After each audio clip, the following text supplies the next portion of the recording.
they've done this, because he does a lot of research into that. So that was the pyramids.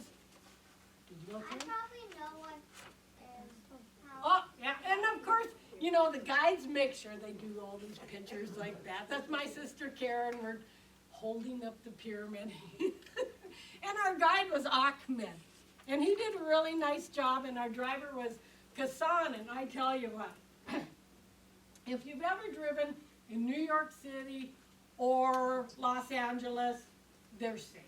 They are like a cakewalk. You go to Cairo, and there are no, especially in, you know, in the new part, it's pretty good. But when you get into the old part in Giza, they don't have lines on the road. And you've got 6 lanes, and you've got donkey carts, you've got little tiny buses, you've got huge buses, you've got cars, and everybody is converging. And I don't know how they do it, but it keeps going. You know, so it was really interesting. I was talking to Hassan, our driver. I said, so, because people just walk out into traffic in front of you. You know, so I said, so, have you ever hit anybody? You know, kind of just nudge them?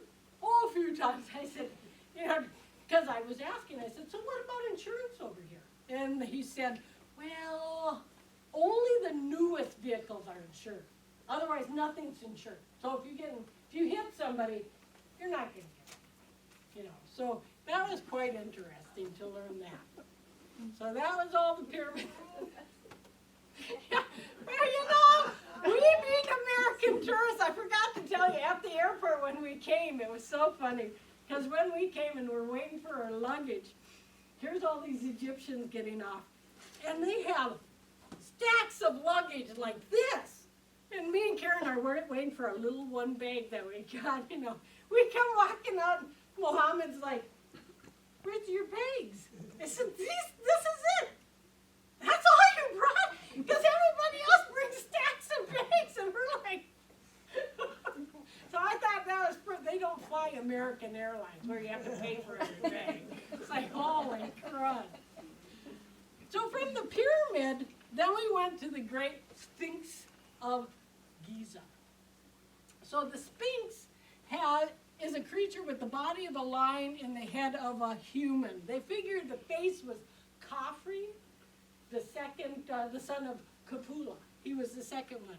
He also built a big mortuary temple that then connects to the pyramid, and they figured the reason that they built that was either for embalming, or they built it for the ceremony of Ka, when the god goes into the body of the pharaoh and he enters the underworld.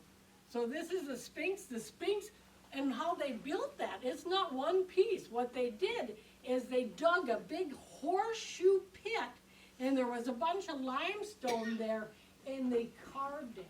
It's all carved from a big piece of limestone. It's 66 feet tall and 240 feet long. It's the largest and oldest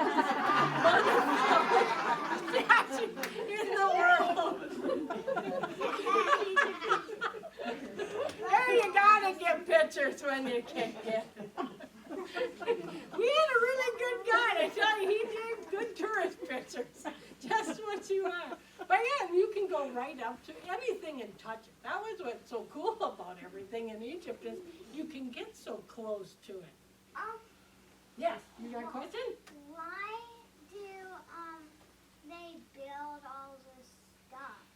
It was the king's duty to build statues to the gods. That was their biggest thing. And then they all, because there was a big competition among these kings to build the best pyramid, because that's where they got buried. And why would they go to the underworld? Well, when they went to the underworld, then they joined the other gods down there. Yes, what's your question?